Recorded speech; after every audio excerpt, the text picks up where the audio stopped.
Hi everyone, the book I'm reviewing today is called The Culture Map by Erin Meyer. I thoroughly enjoyed the book Netflix No Rules Rules, and Erin Meyer was a co-author there. So I went ahead and I got this book, and it's been absolutely fascinating. Having worked in multinationals for most of my career, um, I wish I had read this book earlier. It explains so many things so well. Erin is really great at explaining. So I would definitely suggest reading this, especially if you work with people across many different cultures. Highly recommend it. I'm going to read some extracts for you.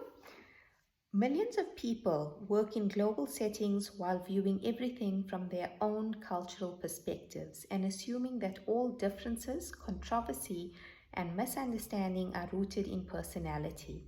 This is not due to laziness. Many well-intentioned people don't educate themselves about cultural differences because they believe that if they focus on individual differences, that will be enough.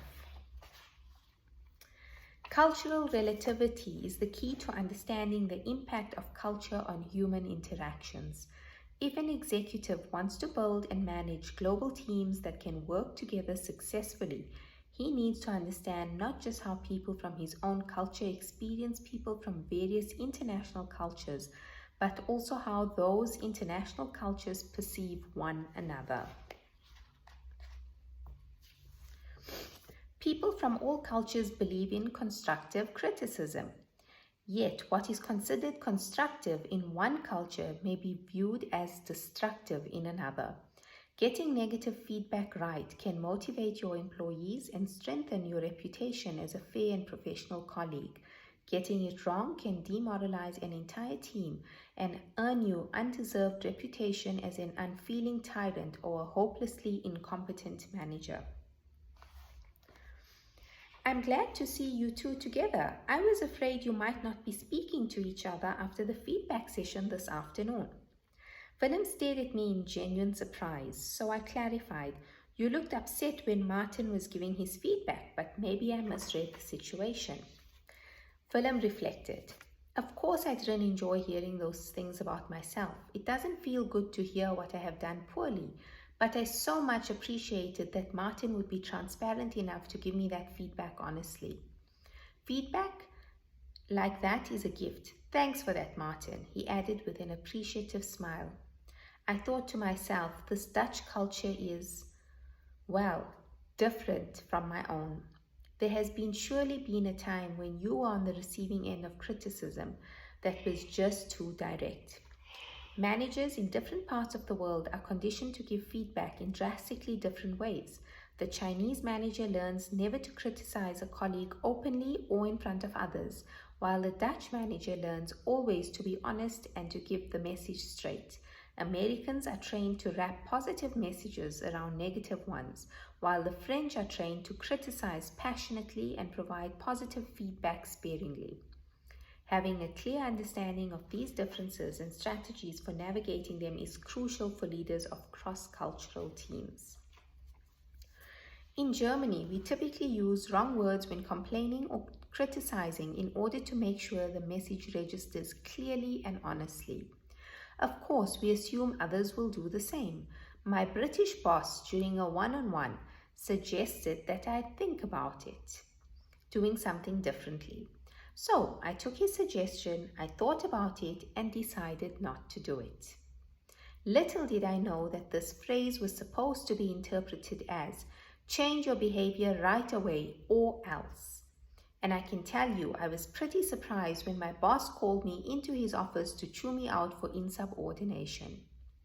I learned then and there that I needed to ignore all of the soft words surrounding the message when listening to my British teammates and just analyze the message as if it was given to me raw. Of course, the other lesson was to consider how my British staff might interpret my messages, which I had been delivering as purely as possible with no softness whatsoever. I realize now that when I give feedback in my German way, I may actually use words that make the message sound as strong as possible without thinking much about it. I've been surrounded by this pure negative feedback since I was a child. Chinese people think from macro to micro, whereas Western people think from micro to macro. For example, when writing an address, the Chinese write in sequence of province, city, district, block, gate number. The Westerners do just the opposite. They start with the number of a single house and gradually work their way up to the city and state. In the same way, Chinese put the surname first, whereas the Westerners do it the other way around. And Chinese put the year before month and date. Again, it's the opposite in the West. It's easy to see how these differences in the characteristic sequence of thinking may cause difficulty or misunderstanding when people from Asian and Western cultures are involved in conversation.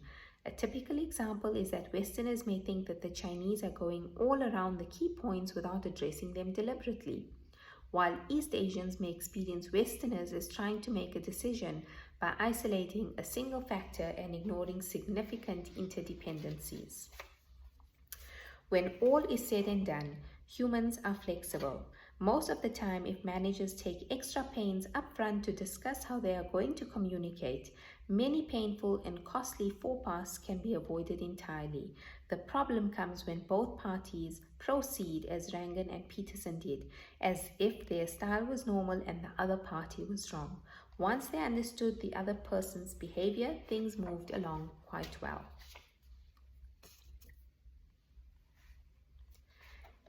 In a large majority of countries, being egalitarian correlates with valuing consensus. The United States breaks the mold by combining an egalitarian ethos with a more top-down approach to decision-making, in which one person, generally the person in charge, makes decisions quickly on behalf of the entire group. While Americans perceive German organizations as hierarchical because of the fixed nature of the hierarchical structure, the formal distance between the boss and subordinate, and the very formal titles used, Germans consider American companies hierarchical because of their approach to decision-making. German culture places a higher value on building consensus as part of the decision-making process, while in the United States, decision-making is largely invested in the individual.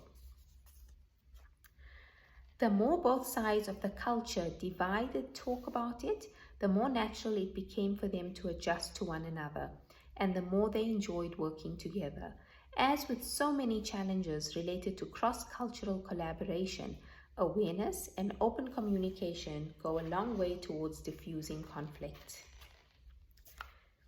In Ren's culture, personal trust fundamentally shifts the way the two parties conduct business. By contrast, American managers make a concerted effort to ensure that personal relationships do not cloud the way they approach business interactions. In fact, they often deliberately restrict effective closeness with people they depend on for economic resources such as budgeting or financing. After all, in countries like the United States or Switzerland, business is business. In countries like China or Brazil, business is personal.